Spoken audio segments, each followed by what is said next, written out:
7h10 sur Europe 1, c'est la revue de presse, Thomas Schnell. La fraude sociale est une trahison, c'est le mot de la ministre du Travail qui se retrouve en une de l'Opinion ce matin.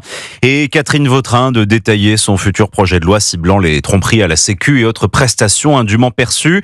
Notre confrère Olivier Bacusa salue le volontarisme gouvernemental pour lutter contre ce fléau qui fissure le pacte républicain. Mais ce n'est pas la première fois que l'éditorialiste entend cette petite musique qui sonne désormais comme un disque rayé. Il détaille Jacques Chirac, Nicolas Sarkozy, François Hollande, Emmanuel Macron, tous les présidents ont eu cette obsession, nous promettant la corne d'abondance, des milliards, voire des dizaines de milliards d'euros à la clé. Mais pourquoi l'hémorragie de la fraude sociale n'a-t-elle pas été stoppée, s'interroge Le Quotidien. Est-ce que les administrations ont eu le mémo?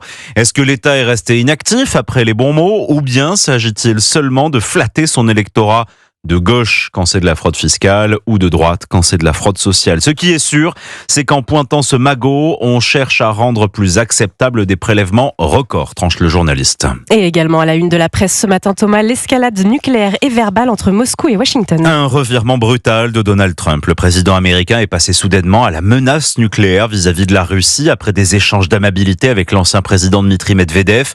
Ne suivez pas le même chemin que Sleepy Joe, a mis en garde le porte-flingue de Poutine. C'est le surnom de Joe l'endormi qui a visiblement ulcéré le président américain qui attribue la responsabilité de la guerre en Ukraine à la politique de Joe Biden, croit savoir Adrien Jolme. Le correspondant à Washington rassure les lecteurs du Figaro. Au lieu de déclencher une crise internationale, cet échange de messages belliqueux entre les deux grandes puissances nucléaires semble pour le moment n'avoir eu que des effets limités. Reste que 2 sous-marins nucléaires seraient en route pour la région, histoire de s'assurer que les paroles de Medvedev ne sont que des paroles et rien de plus, explique Trump, qui a besoin de contenter sa base électorale en vue des élections de mi-mandat qui s'approchent, rappelle Adrienne Rioux. Dans Le Parisien aujourd'hui en France, la journaliste interroge des spécialistes des États-Unis. C'est dans l'ADN du président de menacer, commente Romuald Sciorra de l'Iris. Les États-Unis sont un pays de pionniers et il est certainement le président le plus représentatif de cette partie de l'identité américaine. De son côté, l'analyste géopolitique Ulrich Bouna nous indique que l'autre obsession de Trump, c'est d'obtenir le prix Nobel de la paix.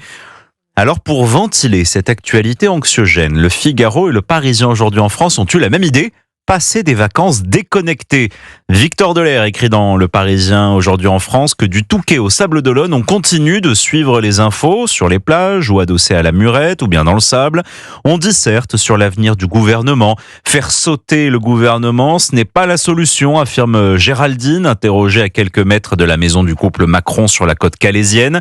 De son côté, Stéphane Kovacs nous encourage à mettre le smartphone de côté pendant les vacances. Téléphone à portée de main, mail surveillé du coin de l'œil, réunion en visio depuis le transat, de plus en plus de salariés partir en vacances sans jamais couper avec le travail.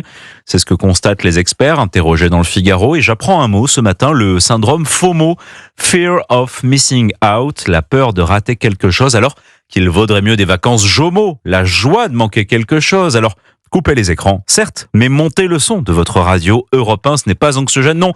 On a de l'humeur, oui, mais surtout de l'info. En tout cas, ça, ce n'est pas un remake de la ferveur des Jeux Olympiques. Il y a le soleil en ce moment en France, il y a les vacances et il y a la pluie de médailles pour les Bleus en natation tout d'abord, l'or pour Léon Marchand sur 400 mètres de 4 nages, l'argent aux 4 x 100 mètres 4 nages qui provoque la fierté des papas, ceux de Léon Marchand et de Pauline Ferrand-Prévot dans Le Parisien aujourd'hui en France, 2 hommes fiers de leur progéniture puisque sur le Tour de France femme, la meilleure cycliste de l'histoire du vélo, reconnaît le manager d'une équipe adverse. 1 an après son sacre au jeu, Pauline Ferrand-Prévot a remporté avec un immense panache la grande boucle dès sa première tentative. 2 spécimens uniques, 2 tricolores, Léon et Pauline ce matin. La France vous dit merci.